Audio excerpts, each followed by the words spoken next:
Hi everyone. Today I'll be showing a quick overview of a crop yield dashboard. This is based on Manitoba's dataset around the years 2020 uh, and way back 2000. So on the first page, we see a summary of the crop's performance over time.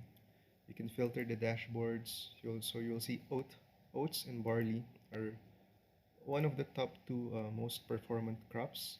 And then there's a breakdown here per municipality as well.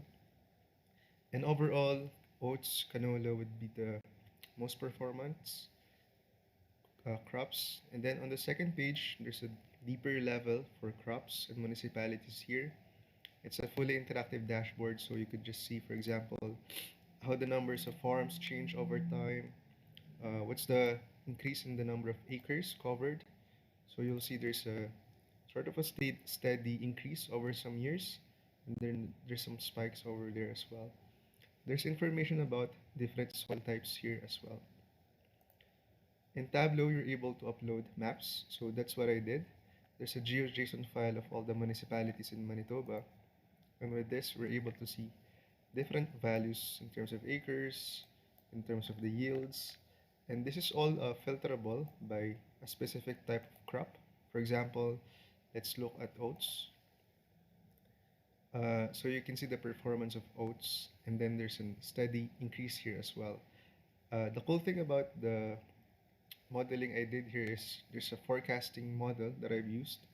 I'm happy to share the notebook if anyone's got the more detailed question.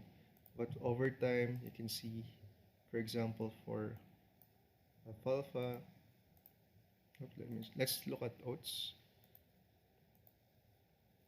So there's an increase here, and then just before 2022, there's a spike. So the forecasted value would be around 61.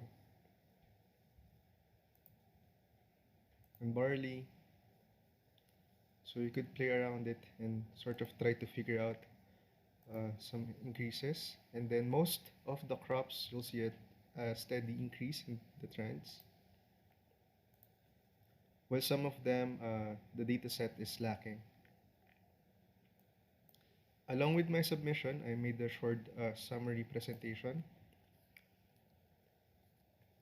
So just talking about the importance of crop production that supports life, and then what's the importance of forecasting methods in terms of planning and operations. I did work with some outliers, feature engineered some of the features.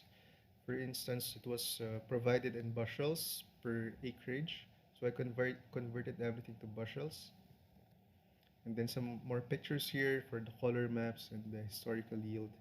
I like this sort of maps because it clearly defines the performance, and very clearly you will see which municipalities had more yield, had more farms, and so on. So some of my final key takeaways are some crops, as we saw, was more performant in some municipalities. There's a varied distribution of farms and acreage across municipalities. And then in some years, we see a difference in performance. Perhaps you will see trends related to the financial crisis, related to COVID. There's also a jump in the demand recently, as we see here. Thank you. Thank you for listening.